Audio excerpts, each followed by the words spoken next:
Pressure आहेत, common use होणारे जे युनिट्स असतात ते आहे बार आणि दुसरा आहे टार, आपण त्याला कन्सिडर करतो.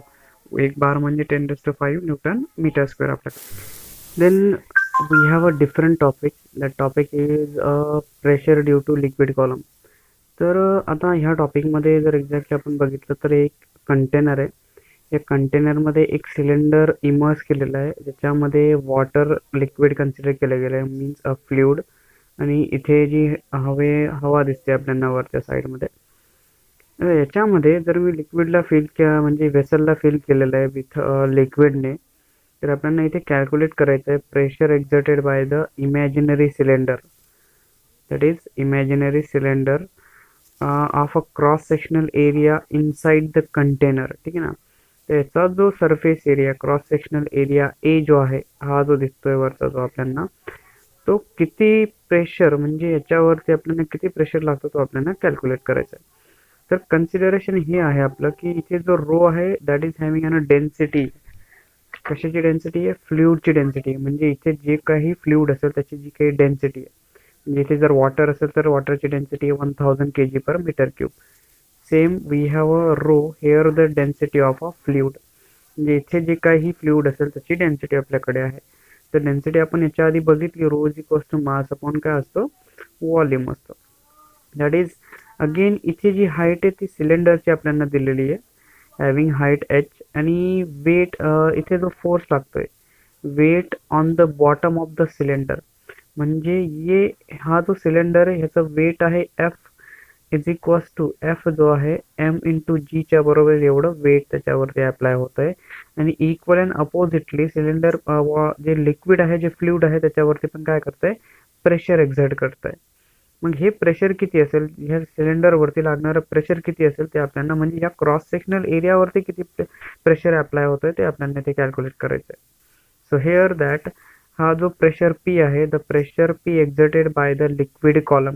कोण एक्झर्ट करतंय? Liquid column on the bottom of the cylinder. कुठे एक्झर्ट होतं हे? बॉटम ऑफ सिलेंडर, ह्या बॉटमवरती प्रेशर एक्झर्ट होतंय. तर आपल्याला माहिती आहे फॉर्म्युला काय? P is equals to F upon A आहे. आणि एफ आपल्याकडनं दिला होता एम इंटू जी. आणि हा जो एरिया आहे actually that area will be इथला जो मास आपण कन्सिडर करतो ना मास, तर मास कसा आहे व्हॉल्यूम ऑफ द सिलेंडर. म्हणजे बेसिकली ह्या सिलेंडरमध्ये किती लिक्विड येणार आहे ते व्हॉल्यूम आपण इथे घेतोय. That is volume of the cylinder. ठीक आहे ना. तर ह्या सिलेंडरचं व्हॉल्यूम किती आहे एक्झॅक्टली, बरोबर. तसंच जसं ह्या कंटेनरचा व्हॉल्यूम आहे तसं ह्या सिलेंडरचा पण काहीतरी व्हॉल्यूम असायला पाहिजे. म्हणून त्याचं जे मास आहे, mass of the cylinder will be volume in the cylinder into डेन्सिटीच्या बरोबर आपण लिक्विडला त्याला मल्टिप्लाय करणार आहोत. So that here we can say that V into rho. तर इथला जो व्हॉल्यूम आहे दॅट इज एरिया इंटू एचच्या बरोबर असेल. ठीक आहे. That area into H, height of that cylinder. So H into rho हा काय असेल, ह्या मास असेल. कशाचा मास आहे, या सिलेंडरचा मास आपण कन्सिडर करू. तर मग असा मास जर मी घेतला तर मी एमला रिप्लेस करून देईल एफ मधल्या याच्यातला हा जो दिसतोय याला जर रिप्लेस केलं आपण काय राहतोय A H rho into G आपल्याकडे आहे अपॉन एरिया ए आहे आपल्याकडे. So that here we get area तर कॅन्सल झाला म्हणून रो जी एच एवढा प्रेशर एक्झर्ट होतोय. म्हणून we can say that the pressure P due to कशामुळे the liquid of a density, ज्या लिक्विडची डेन्सिटी रो आहे at a rest and at a depth H below the free surface is rho G H. म्हणजे किती pressure exert होतं याच्यावरती, row G H एवढं pressure याच्यावरती अप्लाय होत आहे. म्हणून कॉलम प्रेशर हा जो सिलेंडर आहे याच्यावरती काय प्रेशर एक्झर्ट होत आहे, रो जी एच एवढं प्रेशर याच्यावरती एक्झर्ट होत आहे. तो एक्झॅक्टली प्रेशर तुम्हाला समजला असेल. याच्या आधी आपण प्रेशर का डिस्कस केलं, बरोबर. सगळ्यांना समजलं मग आता. दॅट इज द सिलेंडरवरती किती प्रेशर लागतोय आता, तर तो रो जी एचच्या बरोबर आहे. Then after this we have a topic that is atmospheric pressure. नेमका कसा असतो, तर ॲटमॉस्फेरिक प्रेशर म्हणजे the pressure due to the force. प्रेशर कशामुळे, force exerted by the air. कोण फोर्स एक्झर्ट करणारे, एअर एक्झर्ट करणारे. ड्यू टू इट्स वेट म्हणजे हवेच्या वजनामुळे जो फोर्स लागतोय तो काय, the pressure is called a atmospheric pressure. म्हणजे अशा प्रेशरला म्हटलं जातं atmospheric pressure. Again I can read it. The pressure due to force exerted by the air to its weight, हवेच्या वजनामुळे, is called a atmospheric pressure म्हणतात त्याला. असा जो ॲटमॉस्फेरिक प्रेशर आहे इज हायेस्ट. कधी हायेस्ट असतो, ॲट द सरफेस. कुठे, सरफेस ऑफ द अर्थमध्ये. म्हणजे बेसिकली आपली जी सी लेवल आहे ना तिथे ॲटमॉस्फेरिक प्रेशर काय असतं, सगळ्यात जास्त हाय असतं. आणि ही सी लेवल बेसिकली 8 किलोमीटर एवढी कन्सिडर केली जाते, निग्लिजिबल. याच्यावरती ॲटमॉस्फेरिक राहत नाही, ॲटमॉस्फेरिक प्रेशर नसतो. म्हणून डिक्रीजेस ॲज गो अबोव. म्हणजे ॲटमॉस्फेरिक प्रेशर जसा जसा आम्ही वर जातो तसा तसा ॲटमॉस्फेरिक प्रेशर कमी कमी होत जातो. म्हणून सी लेवल प्रेशर जो आहे याला नॉर्मल प्रेशर पण म्हटलं जातं. नॉर्मल ॲटमॉस्फेरिक प्रेशर म्हणजे सी लेवलचा जो ॲटमॉस्फेरिक प्रेशर आहे त्याला नॉर्मल ॲटमॉस्फेरिक प्रेशर म्हणून पण ओळखलं जातं. अगेन दॅट जी डेन्सिटी आहे हवेची काय होत जाते, डिक्रीज होते जसं जसं आपण हाईटवरती गेलो.